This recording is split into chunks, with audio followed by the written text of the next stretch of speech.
하나님께서 우리를 사랑하셔서 우리 귀한 남성교회 회원 헌신 예배에 귀한 종을 보내주셨어요. 우리 정용훈 목사님.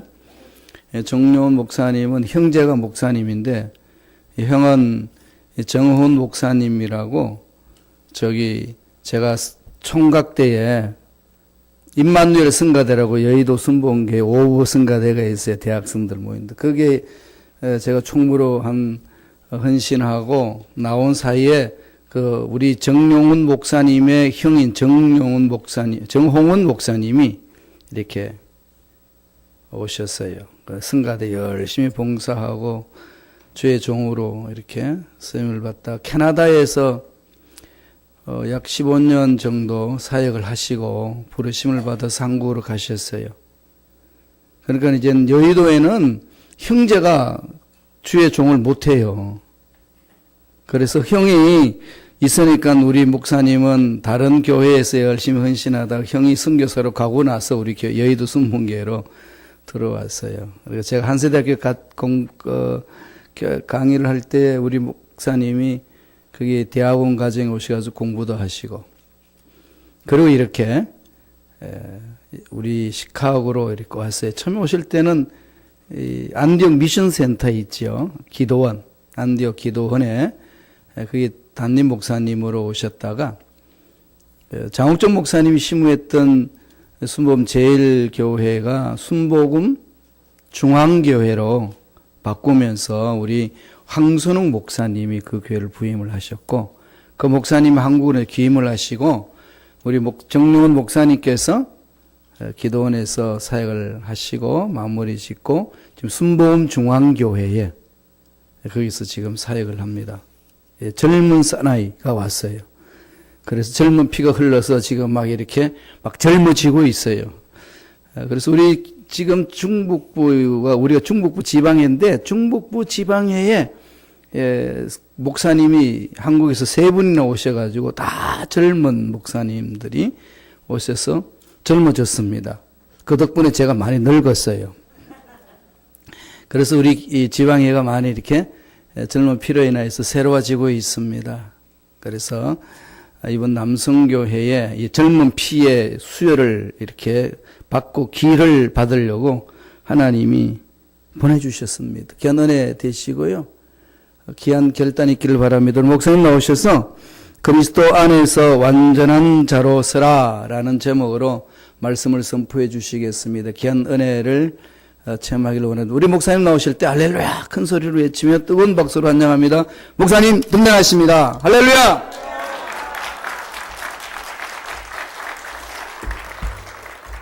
할렐루야. 주님의 크신 은혜가 우리 순복음 시카고교회 가운데에 넘쳐나는 줄로 믿습니다. 우리 김판호 목사님께서 장황하게 저희 형님의 스토리까지 다 설명을 해주셨는데요. 우리 김판호 목사님은 제 선생님이십니다. 앞서 말씀드린 대로 한세대 대학원 다닐 때 저를 지도해 주셔서 제가 열심히 공부를 하려고 모처럼 마음을 먹고 열심히 공부를 하고 이제 논문을 쓰려고 준비하고 있었는데 목사님이 시카고로 도망가셨어요.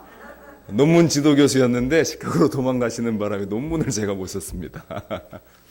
하나님께서 또 이렇게 시카고에서 또 귀한 만남을 주셔서 또 많은 가르침과 또 지도를 받고 또 함께 또 귀한 이 시카고 지역의 부흥과 순복음교회 부흥을 함께 일구어 나아갈 수 있는 이 자리를, 또한 복된 만남을 허락해 주신 하나님께 감사드리고, 또 특별히 이렇게 귀한 자리를 우리 남성교회 헌신 예배를 통해서 함께 예배드릴 수 있도록, 은혜 나눌 수 있도록 귀한 시간을 허락하신 목사님께 감사드리고 하나님께 감사드립니다. 우리 옆에 분들하고 다시 한번 인사 나눌까요? 이 세상에서 당신이 가장 아름답습니다. 이렇게 인사 나눠주세요.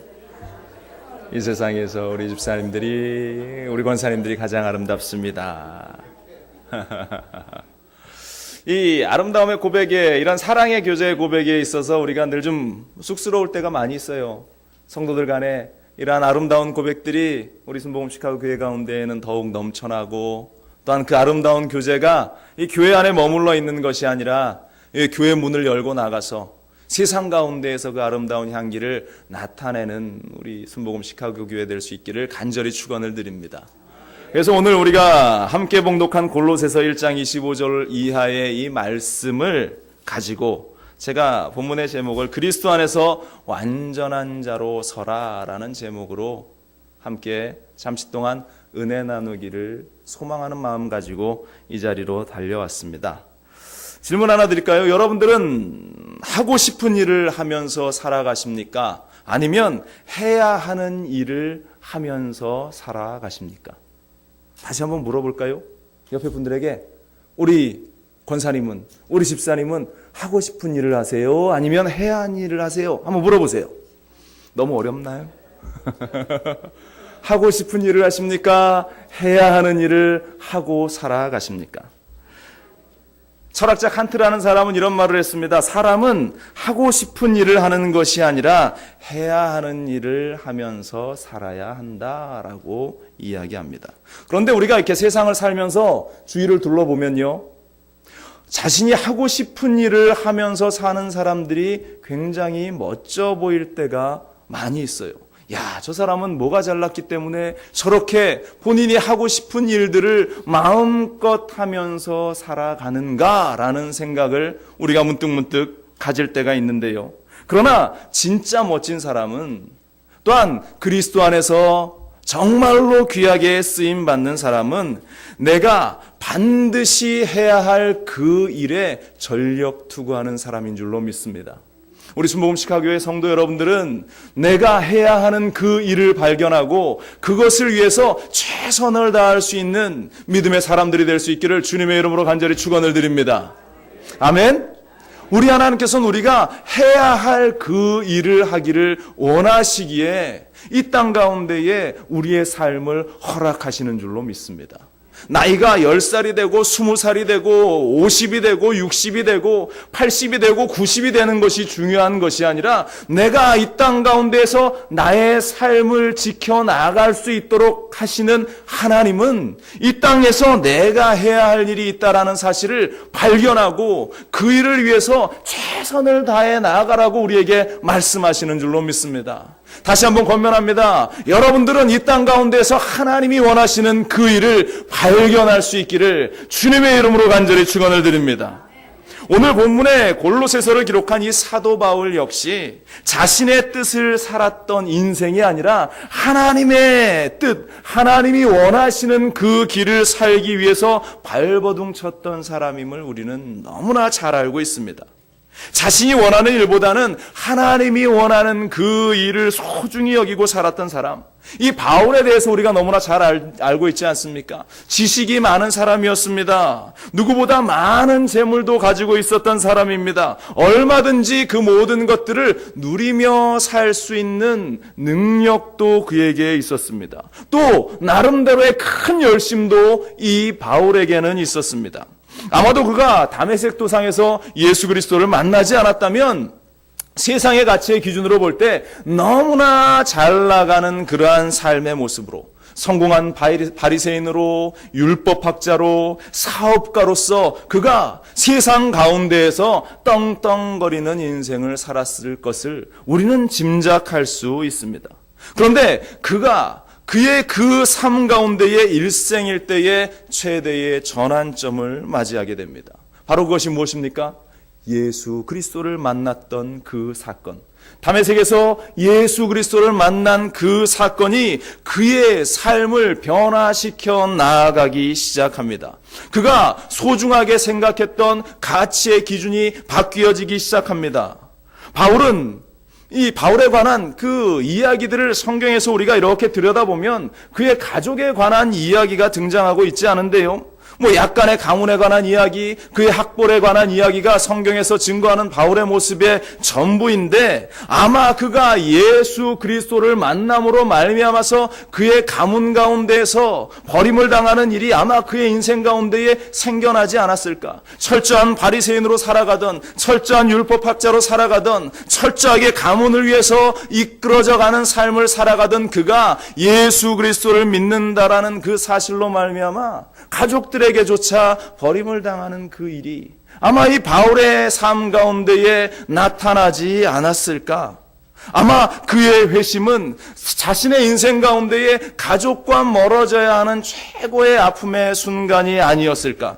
마가복음 10장 34절로 35절은 이러한 말씀이 기록되어 있어요. 내가 세상에 화평을 주러 온 줄로 생각하지 말라. 화평이 아니라 검을 주러 왔노라. 내가 온 것은 사람이 그 아버지와 딸이 그 어머니와 며느리가 시어머니와 불화하게 하려 함이니 사람의 원수가 자기 집안 식구리라.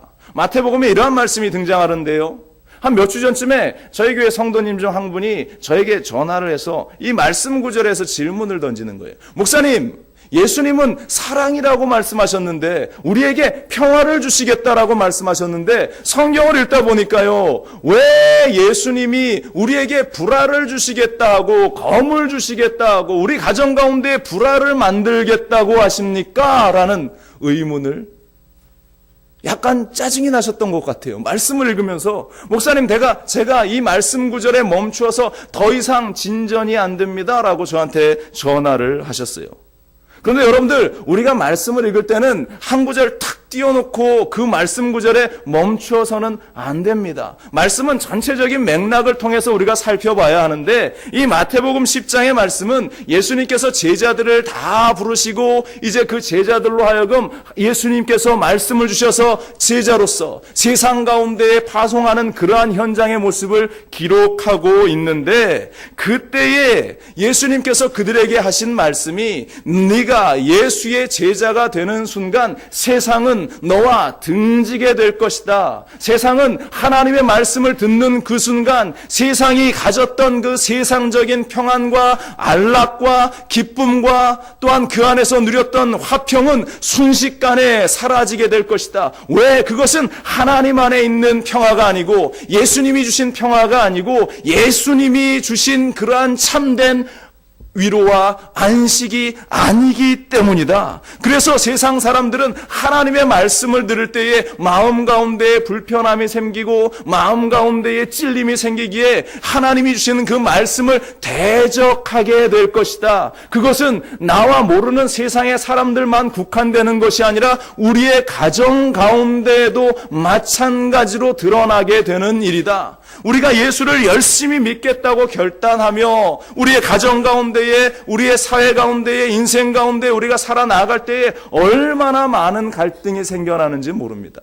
여러분들, 우리가 과거에는 설렁설렁 나일론 신자처럼 예수를 믿는 그 현장 속에서는 크게 부딪힘이 없었어요. 그냥 주일날 한번 와서 예배드리고 그냥 그 상태로 우리가 일주일을 살다 보면 뭐 그리 세상과 부딪힐 일이 없습니다. 그런데 내가 믿음으로 결단해서 2018년 올 한 해는 내가 열심히 신앙생활하고 새벽 예배도 드리고 기도 생활하고 열심히 하나님의 말씀도 묵상하면서 주님께 붙들림 받은 인생을 살리라 결단했더니 우리의 삶이 어떻습니까? 가는 곳마다 갈등이 일어나기 시작합니다. 가정 가운데에서도 알지 못하는 그러한 갈등이 생겨나요. 왜? 바로 예수 그리스도의 복음이 믿지 않는 자들의 마음과 그들의 생각 가운데에 스며들기 시작하면서 그들이 하나님의 말씀으로 말미암아 불편함을 느끼기 시작하기 때문이라는 것입니다. 그 순간 그러한 모습을 바라보면서 예수님께서 마태복음 10장에 주신 말씀이 그렇기 때문에 참된 제자가 되었을 때는 이러한 갈등의 과정을 겪어갈 수밖에 없다. 사랑하는 여러분들, 여러분들의 신앙생활을 한번 되돌아보기 원합니다. 내 삶이, 내 신앙생활이 믿지 않는 사람과 너무 조화로운 삶을 살아가고 있지는 않은가? 여러분들 어떠십니까? 나의 삶이 세상의 사람들과 세상에 흠뻑 적셔져 있는 사람들과 전혀 부딪힘이 없이 너무나 좋은 관계를 유지하고 있다면 나의 믿음과 나의 신앙에 대해서 다시 한번 우리가 되돌아봐야 할 것입니다. 물론 세상 사람들과 늘 치고받고 싸우라는 그런 말씀이 아니에요.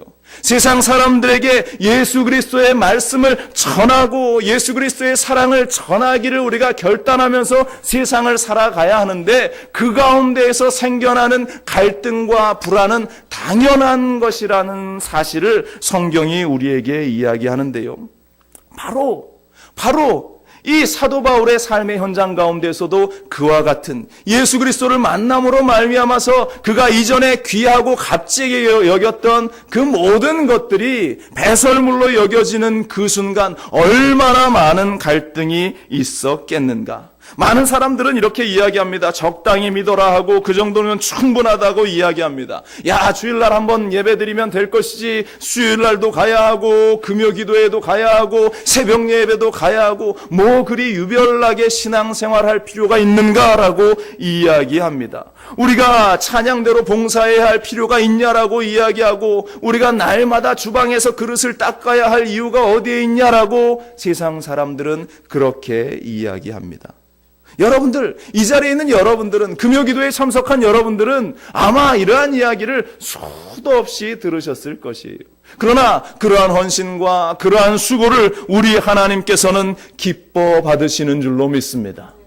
제가 여의도 순복음교회에서 사역할 때요, 가장 크게 감동받았던 그 모습이, 이 주일날 새벽 5시에 교육자들은 이제 출근을 시작하는데요, 제가 차를 파킹장에 파킹하고 이제 성전을 향해서, 교구실로 향해서 걸어 나갈 때 늘 눈에 띄는 것이 남선교회 봉사원들이었어요. 그것도 차량 봉사하시는 분들이었습니다.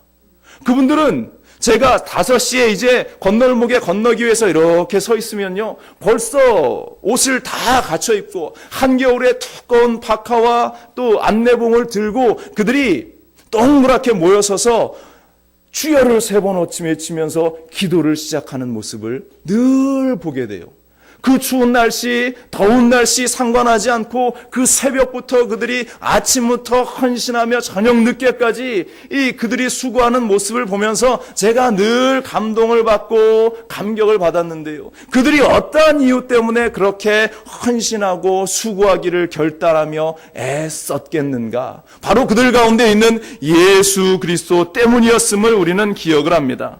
사랑하는 여러분들, 우리의 삶 가운데에도 사도 바울이 주님을 만난 이후 자신의 모든 삶을 배설물로 여기며 믿음으로 결단했던 것처럼, 우리의 삶 가운데도, 이 땅 가운데 살아가는 우리의 인생 가운데에도 예수 그리스도만 나타낼 수 있는 여러분들의 삶이 되기를, 특별히 오늘 우리 남선교회 성도 여러분들 되시기를 주님의 이름으로 간절히 축원을 드립니다. 예수님도 이 땅에 오셔서 육신의 몸을 입고 아버지 하나님의 일을 완성하기 위해서 십자가에 달리시기까지 그 고통과 아픔의 순간을 이겨나가셨다라는 사실을 우리가 너무나 잘 알고 있지 않습니까? 사랑하는 여러분들, 우리 남성교회 회원 여러분들, 특별히 우리가 이 땅을 살아갈 때에 내가 하고 싶은 일이 아니라 내가 해야 할 일을 발견하고 그 일을 위해서 최선을 다하는 여러분들 되시기를 주님의 이름으로 간절히 축원을 드립니다. 그렇다면 우리가 해야 할 일이 무엇인가를 우리가 발견하기 위해서 우리가 그리스도 안에서, 오늘 본문의 제목처럼 그리스도 안에서 완전한 자로 서야 하는데, 그를 위해서 어떠한 것이 우리 가운데 필요한가? 첫 번째입니다. 따라합시다. 주신 직분에 따라 순종해야 합니다. 저녁들을 잘 많이 안 드셨나 봐요. 다시 한번 해볼까요? 주신 직분에 따라 순종해야 합니다. 순종이라는 것이, 오늘 본문 25절을 우리가 함께 보겠습니다. 내가 교회의 일꾼 된 것은 하나님이 너희를 위하여 내게 주신 직분을 따라 하나님의 말씀을 이루려 함이니라. 이 비밀은 만세와 만대로부터 감추어졌던 것인데 이제는 성도들에게 나타났고, 내게 주신 직분을 따라 하나님의 말씀을 이루려 한다라고 바울은 고백하고 있습니다. 사도 바울은 오늘 본문에서 하나님이 왜 자신을 부르셨는가, 자신이 해야 할 일이 무엇인지에 대해서 우리에게 말하고 있습니다. 어떠한 이유로 하나님은 바울을 부르셨는가? 바로 하나님의 말씀을 이루려 함이었다. 이 자리에 있는 여러분들, 이 자리에 있는 사랑하는 남성교회 회원들, 이 자리에 있는 우리 권사님들, 이 자리에 있는 우리 장로님들, 이 자리에 있는 우리 모든 순복음 시카고 교회의 집사님들, 여러분들이 하나님께 부르심을 받은 그 이유는 바로 하나님의 말씀을 이루기 위함임을 우리는 결코 잊지 말아야 할 줄로 믿습니다. 아멘. 우리는 하나님의 말씀을 이루기 위해서 하나님의 부르심을 받은 자다라는 것. 오늘 본문의 사도 바울이 그가 율법에 매여 있는 그 삶 가운데에서 다메섹 도상에서 하나님께 부름을 받은 이유, 바로 하나님의 말씀을 이 땅 가운데에 이루어 나가기 위해서 하나님께서 이 바울을 부르셨다라는 것입니다. 이 땅 가운데에 우리 권사님들, 이 땅 가운데 우리 장로님들, 우리 남성교회 회원들, 우리 집사님들을 부르신 그 이유가 하나님의 말씀을 죽어가는 이 세상 가운데에, 타락 가운데에 빠져있는 이 세상 가운데에 하나님의 말씀을 이루기 위해서 우리를 부르셨다라는 사실입니다. 여러분들, 하나님이 우리 한 사람 한 사람을 부르신 그 이유를 놓치지 않는 여러분들 되시기를 간절히 축원을 드립니다. 그래서 우리 각자들 부르신 그 목적과 계획대로 우리로 하여금 이 땅 가운데에서 살아가게 하시는 것, 그냥 우리가 이 땅에서 한 여자를 만나고 한 남자를 만나서 그냥 알콩달콩 사랑을 나누면서 그렇게 기쁨을 나누면서 살라고 하나님께서 우리에게 삶을 주신 것이 아니에요. 물론 우리 하나님께서 아름다운 가정을 이루고 또한 소중한 가정들을 일구어 나가라고 하신 것도 분명히 우리의 삶의 목적인데, 더 중요한 것은 우리의 삶 가운데에 하나님의 말씀을 들고 세상 가운데에서 그 말씀이 이루어져 나아가기를 원하시는 그 아버지 하나님의 마음, 그래서 나에게 주신 그 믿음의 배필의 손을 붙잡고 그냥 세상의 즐거움 가운데 빠져 있는 것이 아니라 우리가 그 손을 붙잡고 주님의 말씀을 세상 가운데에 증거하고 주의 이름을 세상 가운데에 전하는 자리에 늘 서기를 기도하고 고민하고 달려나가는 인생들이 되어야 할 줄로 믿습니다. 아멘. 우리는 세상을 향하여서 주님의 말씀을 이루어 나가는 자로 서 있어야 한다는 것. 제가 주의 종입니다. 그렇죠? 별로 주의 종처럼. 그래도 요즘은 조금 저를 주의 종으로 봐주시는 분들이 많이 있습니다. 그냥 평복을 입고 나가도 목사님이세요? 라고 가끔 물어보시는 분들이 가끔 있어요. 제가 학교 다닐 때도 주의 종으로 부름을 받았다라는 이 사실에 대해서 굉장히 많은 갈등을 가졌습니다. 제가 이렇게 겉모습을 볼 때는 참 순진해 보이고 착해 보이고 바른 길로만 곱게 걸어 나갔을 것이다 라는 그러한 생각들을 많이들 하시는 것 같아요. 저는 잘 모르겠습니다. 그런데 굉장한 많은 갈등이 있었어요. 사실은 제가 신학을 하고 주의 종으로 제가 그 길을 걸어가는 과정 가운데에서 부모님과의 많은 갈등도 있었고, 많은 신학교에 들어온 저희 동기들의 그 대부분의 한 절반가량도 본인들의 자의를 통해서 부르심을 받아서 들어온 친구보다는 아버지가 장로님이어서 너는 신학교를 가야 해 발로 뻥 차는 그 발걸음질에 어쩔 수 없이, 아버지가 목사여서 아버지의 뜻대로 어쩔 수 없이 신학교에 들어온 많은 친구들이 있었는데, 저도 제가 신학교에 갈 때는 하나님의 부르심을, 하나님의 음성을 듣지 못했어요. 그래서 늘 갈등하면서 고민했습니다. 하나님, 나를 왜 이곳에 보내서 저는 세상에서 할 수 있는 일이 더 많을 것 같아요. 사실은 제가 돈을 많이 벌고 싶은 게 제 소원이었습니다. 그래서 하나님, 저는 돈을 많이 벌어서 그래요, 하나님의 일을 할게요. 제가 어려서부터 이 믿음 가운데 자랐기 때문에 저는 결코 믿음을 떠날 생각이 없습니다. 예수님을 너무나 잘 알고 있습니다. 그러나 주의 종은 아니잖아요. 너무나 많은 그러한 갈등 속에서 매 시간 씨름을 하면서 오랜 시간을 보냈습니다. 그러면서 세상 가운데에서도 흠뻑 젖어 있기도 하고 그 세상의 즐거움을 따라 나가기도 했는데요. 제가 군대에 제대하면서 하나님께서 저에게 말씀을 주셨어요.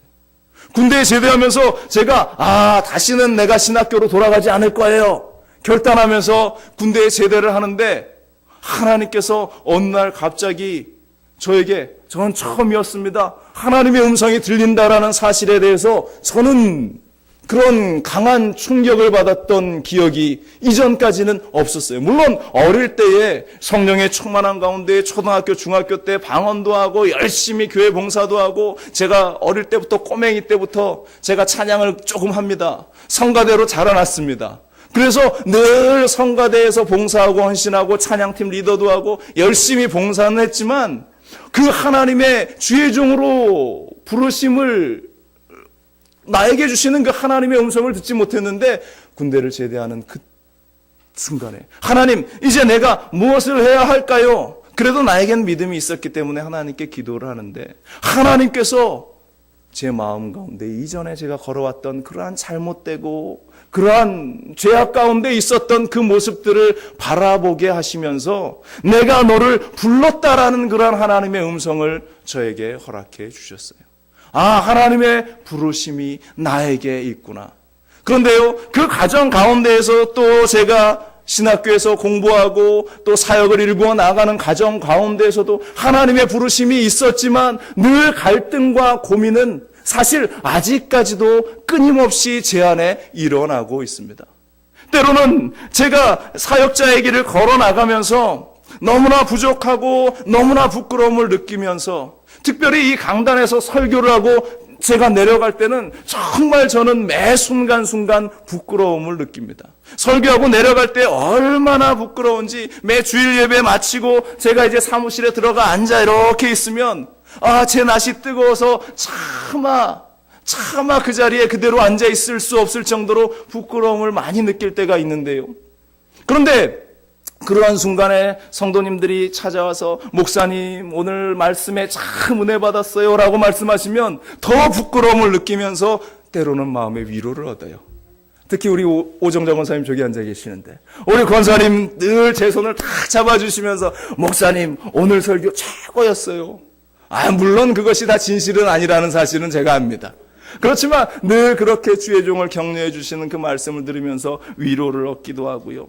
또 때로는 성도들이 심한 문제 가운데 있다가 목사님 제 문제가 해결됐어요. 목사님 제 모든 어려움이 해결됐어요 라고 전화를 주시거나 저를 만나서 이야기해 주실 때에 제 마음이 얼마나 위로가 되는지 그 순간 하나님께서 나를 주의 종으로 부르셨구나.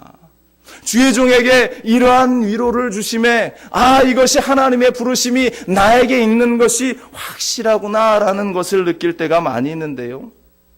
또 그러다 보면 때로다 성도들 가운데 다툼이 생기고 또 갈등이 생기고 그러한 모습을 바라볼 때 하나님 또 나를 왜 부르셨습니까? 라면서 또 땅을 치면서 기도하는 제 모습을 보면서 아직도 갈 길이 멀었구나라는 생각을 많이 하는데요. 사랑하는 여러분들, 우리가 직장과 사업장과 이 세상 가운데에서 너무나 먹고 사는 그 일에 내가 매달려 있는 것은 아닌가. 사랑하는 여러분들, 우리는 스스로를 돌아봐야 할 줄로 믿습니다. 성경은 우리에게 분명히 이야기합니다. 사람이 떡으로만 살 것이 아니요 라고 주님께서는 우리에게 말씀하셨어요. 바로 이 말씀에는 우리가 먹고 사는 문제는 하나님이 다 책임지신다라고 말씀하신 그 말씀이 내포되어 있는 것입니다. 여러분들 성경을 한번 들여다보세요. 출애굽한 이스라엘 백성들이 그 광야의 길을 걸어가는데 성경에 보니까 그들이 배가 고파서 굶어 죽었더라. 성경에 보니까 그들이 목말라서 그 갈증 때문에 죽었더라. 성경에 보니까 그들이 옷이 헤어져서 헐벗어 추위에 떨다가 얼어 죽었더라. 뜨거운 태양 때문에 그들의 몸이 말라서 데어 죽었더라. 여러분들 그러한 성경 구절을 한 구절이라도 본 적이 있습니까? 그들이 광야를 걸어가는 40년의 그 시간 동안 하나님께서는 만나와 메추라기로 그들을 먹이셨고 그들을 입히셨고 그들을 싸매 주셨고 구름 기둥과 불 기둥으로 그들을 인도해 주셨는데 오히려 그들이 어떻게 죽었는가? 너무나 그 욕심 가운데에 배가 터져 죽고 이 배부름 가운데 하나님께 원망하다가 그들은 죽음을 맞이하였더라. 시편 78편에 보면요 재밌는 말씀이 기록되어 있습니다. 여러분들 시편 78편을 한번 찾아볼까요? 성경 가지신 분들은 시편 78편의 아삽의 시를 한번 찾아보세요. 시편 78편 17절로 20절에 보면 이런 말씀이 기록되어 있습니다. 이스라엘의 모습인데요. 그들은 계속해서 하나님께 범죄하여 메마른 땅에서 지존자를 배반하였도다. 그들이 그들의 탐욕대로 음식을 구하여 그들의 심중에 하나님을 시험하였으며 그뿐 아니라 하나님을 대적하여 말하기를 하나님이 광야에서 식탁을 베푸실 수 있으랴. 보라, 그가 반석을 쳐서 물을 내시니 시내가 넘쳤으나 그가 능히 떡도 주시며 자기 백성을 위하여 고기도 예비하시랴 하였도다.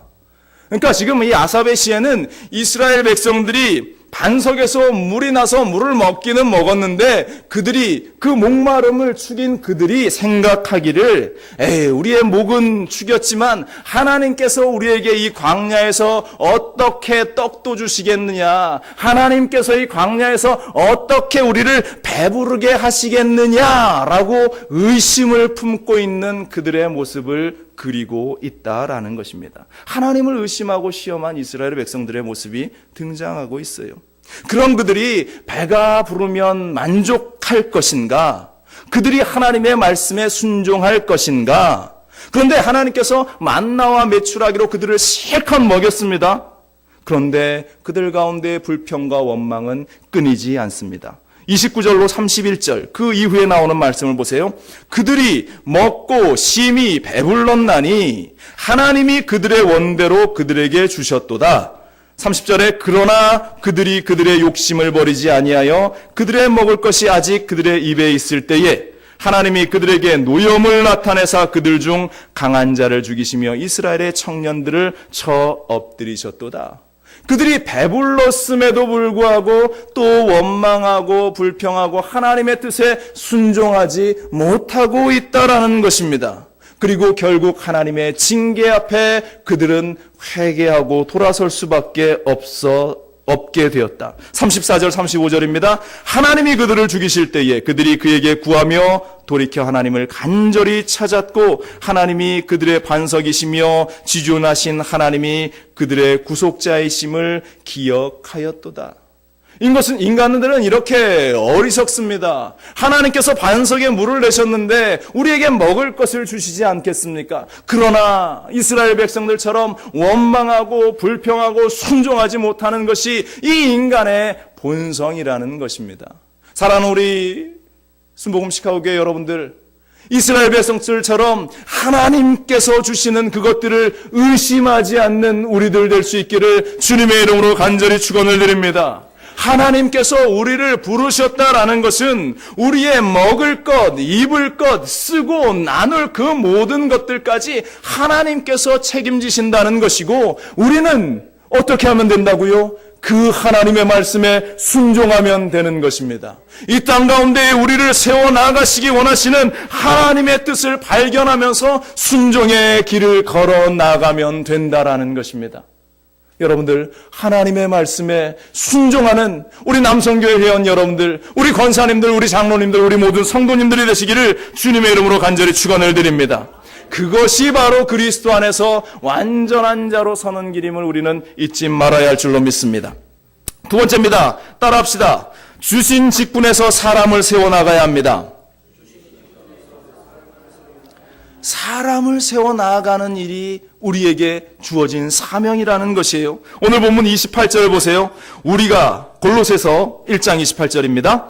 우리가 그를 전파하여 각 사람을 권하고 모든 지혜로 각 사람을 가르침은 각 사람을 그리스도 안에서 완전한 자로 세우려 함이니. 오늘 본문의 제목같이 그리스도 안에서 완전한 자로 세워나가야 하는 것, 바로 성경이, 바울이 오늘 우리에게 던지는 메시지임을 기억해야 할 줄로 믿습니다.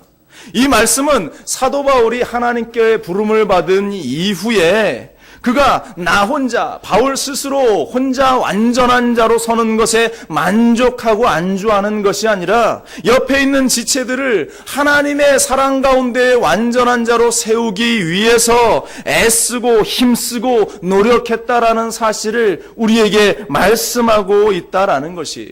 우리 옆에 있는 모든 지체들이 그리스도 안에서 완전한 자로 서 나아가야 한다라는 것입니다.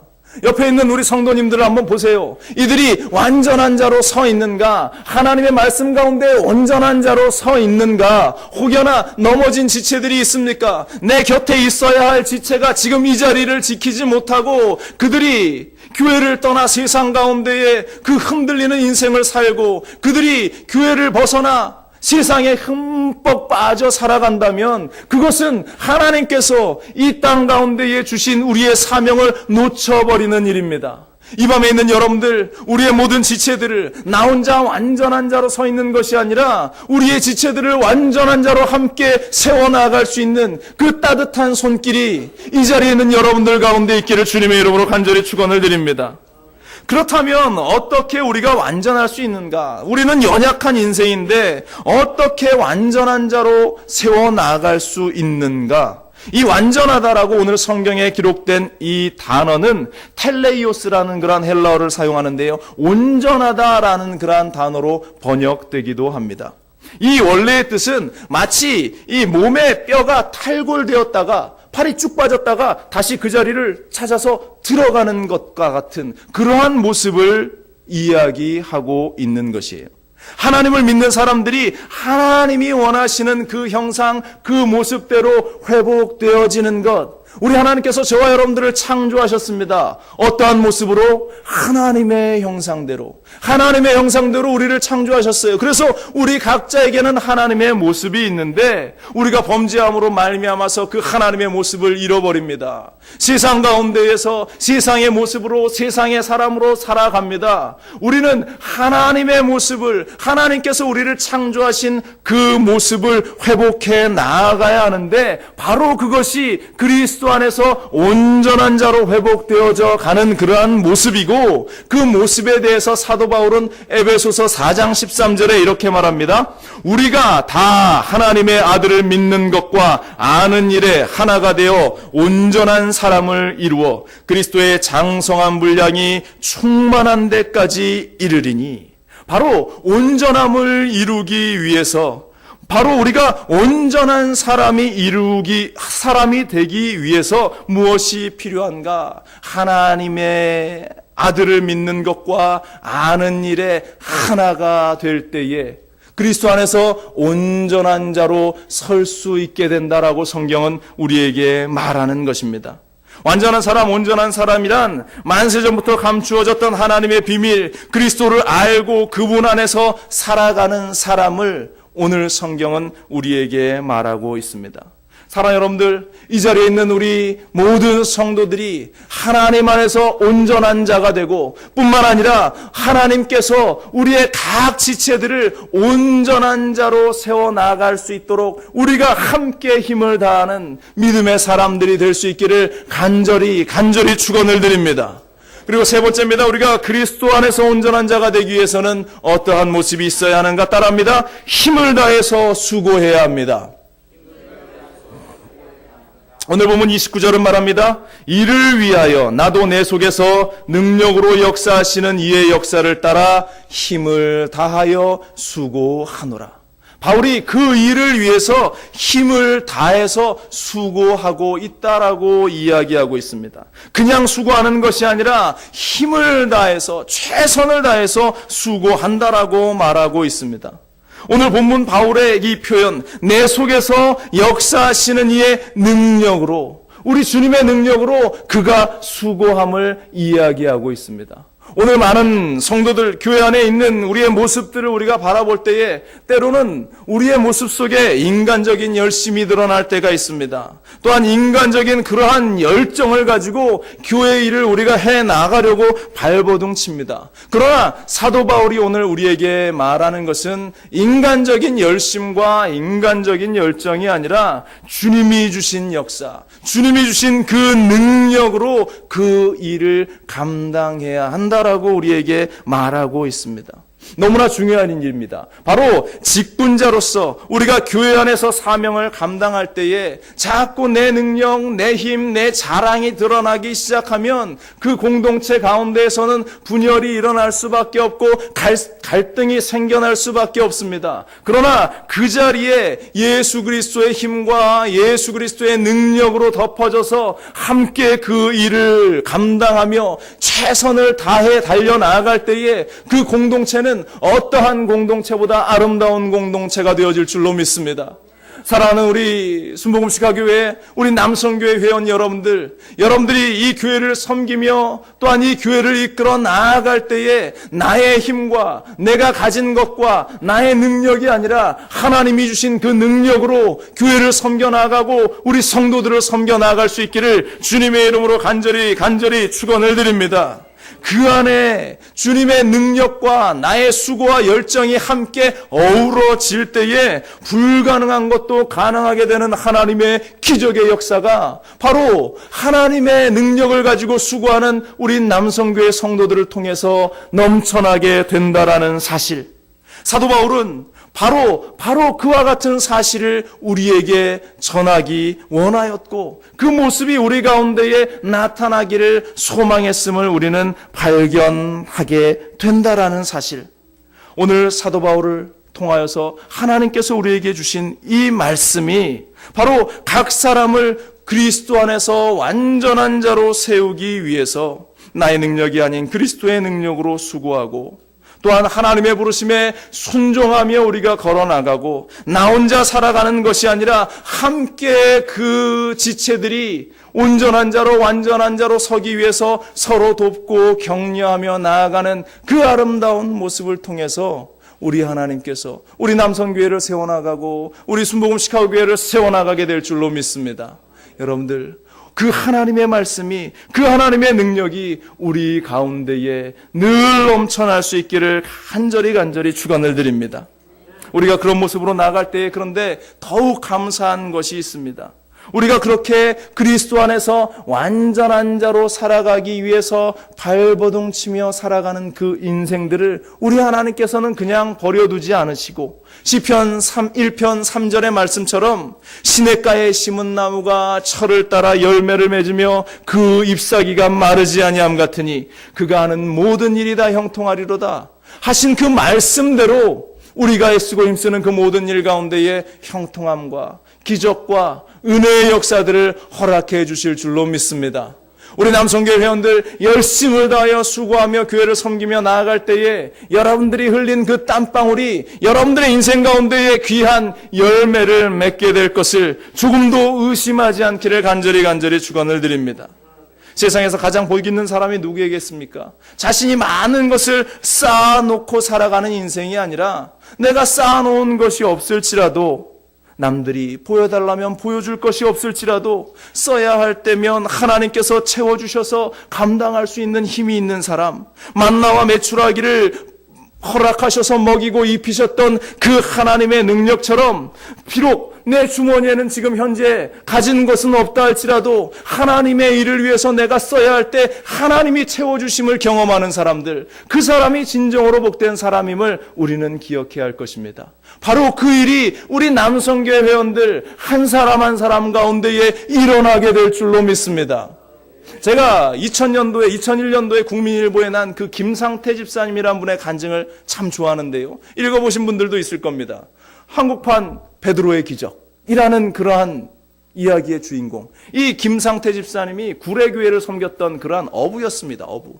물고기를 낚는 어부였는데 이분이 그 시골 조그만한 교회에 자신이 섬기는 교회에 이 비도 새고 지붕도 무너지고 교회도 헐고 그 모습 때문에 늘 마음 아파했던 그러한 분인데요. 이분이 하루는 이제 고기를 잡으러 나가기 전에 새벽 기도를 마치고 이렇게 나가면서 목사님에게 기도 요청을 합니다. 목사님, 제가 오늘 이제 나가서 그물을 던져서 고기를 잡을 텐데 목사님, 오늘 잡는 고기는 제가 교회 이 건축을 위해서, 수리를 위해서 제가 기꺼이 내놓겠습니다. 목사님, 저를 위해서 간절히 기도해 주십시오라고 기도했어요.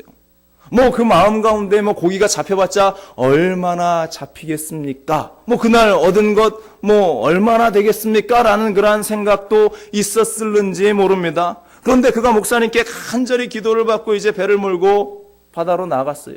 그런데 그물을 던졌는데, 그물을 잡아 당기는데 그물이 당겨지지 않는 거예요. 찢어질 정도로 그 그물이 당겨지지 않아서 힘껏 그 그물을 잡아 올리는데 놀라운 일이 일어났습니다. 이 집사님의 그 그물, 이 쳐놓았던 그 그물에서 고기를 당기는데 방어들이 그 그물에 걸려 올라오기 시작하는데 무려 10kg짜리 24파운드나 되는 큰 방어들이 2370마리가 잡혔대요. 실화입니다. 이거는 국민일보 2001년도 판을 여러분들이 뒤져보시면, 검색해 보시면 이 김상태 집사 치면 딱 나와요. 그 10kg짜리 방어가 2370마리가 그날 그 집사님의 그물에 걸렸는데, 신기하게도 주변에 같이 그물을 쳐놨던 다른 사람들의 그물에는 이 방어가 한 마리도 걸리지 않고, 이 김상태 집사님의 그물에만 2370마리가 그 방어가 그 그물에 걸려서 끌려 올라오더라는 것이에요. 당시 이 방어가 한 마리당 16만 9천 원, 지금부터 18년 전에 16만 9천 원에 매매가 됐고, 총 금액이 4억 7천만 원. 하루에 당겨서 이 끌어올린 그 물고기의 값어치가 그렇게 되었대요.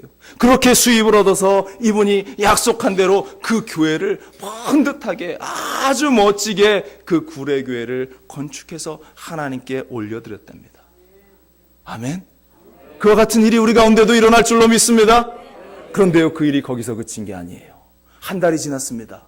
이분이 너무 신나서 또 기도하면서 또 하나님께 하나님의 일을 하기 원합니다 하면서 그가 낚시를 나갔는데 그물에 또 뭐가 걸려 있어요? 끌어 잡아 올렸더니 이번에는 큰 밍크고래가 이 집사님의 그물에 걸려 있더라는 것이에요. 돈이 중요한 것이 아니라 이 이야기가 소문에 소문을 타고 나가서 많은 사람들이 이 집사님의 믿음과 간증을 듣기 원하면서 교회들에서 막 초청하기 시작했대요. 그래서 이 집사님이 고기를 낚는 어부에서 사람을 낚는 어부가 되었다. 기사가 났던 것을 제가 보면서 마음이 참 흐뭇했던 기억이 나는데요.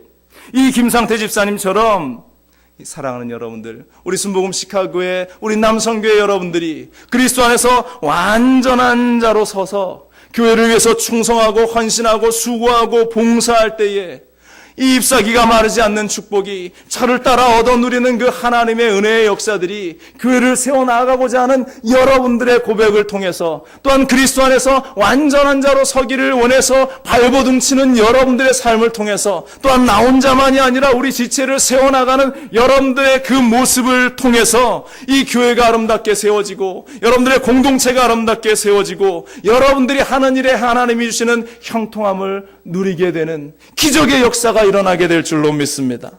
여러분들, 교회의 직분은 거저받는 것이 아니에요. 우리 장로님들, 우리 안수 집사님들, 우리 권사님들, 우리 집사님들, 우리 성도님들, 교회의 직분은 거저받는 것이 아니고 하나님이 그 직분에 맞게 사명을 주시고 그것을 감당할 수 있는 힘과 은혜를 허락하시고 이 땅 가운데 살아가는 우리의 인생들이 그리스도 안에서 하나님의 말씀으로 무장된 하나님의 완전한 사람으로 설 수 있도록 우리 하나님은 우리를 인도해 주신다라는 것, 바로 그리스도 안에서 완전한 자로 서라. 오늘 사도 바울이 우리에게 주시는 그 메시지임을 우리는 잊지 말아야 할 줄로 믿습니다. 그러므로 우리 순복음 시카고교회 성도 여러분들, 하나님 안에서 그리스도로 말미암아 완전한 자로 이 세상 가운데에 하나님의 영광을 나타내고 또한 교회의 부흥의 주역으로서 이 교회를 세워나갈 수 있는 우리 담임 목사님과 함께 힘차게 하나님의 나라를 완성해 나갈 수 있는 여러분들 되시기를, 특별히 우리 남성교회 회원 여러분들 되시기를 주님의 이름으로 간절히 축원을 드립니다. 기도가 되겠습니다.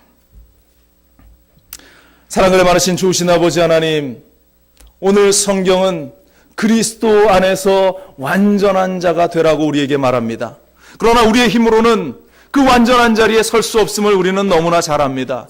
우리 안에 온전함을 위해서, 완전함을 위해서 하나님의 말씀이 있어야 하고 그 말씀에 순종함으로 나아가는 믿음의 결단이 있어야 하고 나 혼자만이 아니라 우리의 지체들을 함께 세워나갈 수 있는 그 믿음의 결단과 그 소망이 우리 가운데에 있어야 하고, 뿐만 아니라 그 주님의 말씀을 우리 가운데에 새겨 하나님의 크신 일을 이루어 나가는 데에 소원함과 열정을 가지고 나아가야 함을 우리가 오늘 말씀을 통해서 배우게 됩니다. 주님, 우리를 붙잡아 주시고 그리스도 안에서 완전한 자로 서는 우리 순복음 시카고교회 성도들이 되게 하여 주시고, 특별히 우리 남성교회 회원들이 되게 하여 주시고, 또한 이 남성교회 헌신 예배를 통해서 우리 남성교회가 든든히 서는 기적의 역사가 있게 하여 주시고, 또한 이 교회의 기둥으로서 그 역할을 감당하는 우리 순복음 시카고교회 성도들이 될 수 있도록 주님 도와 주옵소서. 오늘도 우리의 모든 마음의 소원과 또한 부르짖는 그 기도의 제목을 주님께서 아시오니 들으시옵소서. 응답하여 주옵소서. 이 밤에 우리에게 주의 말씀을 허락하여 주옵소서. 이 밤에 성령의 놀라운 은혜의 역사를, 충만케 하시는 은혜의 역사를 우리에게 허락하여 주옵소서. 그리스도 안에서 완전한 자로 서라. 주님의 그 말씀이 우리 가운데에 새겨지고 늘 그 말씀을 붙드는 우리 남성교회 회원들, 우리 모든 성도들 될 수 있도록 주님 도와주옵소서. 감사드리며 이 모든 말씀 우리 주 예수 그리스도의 이름으로 간절히 기도합니다. 아멘.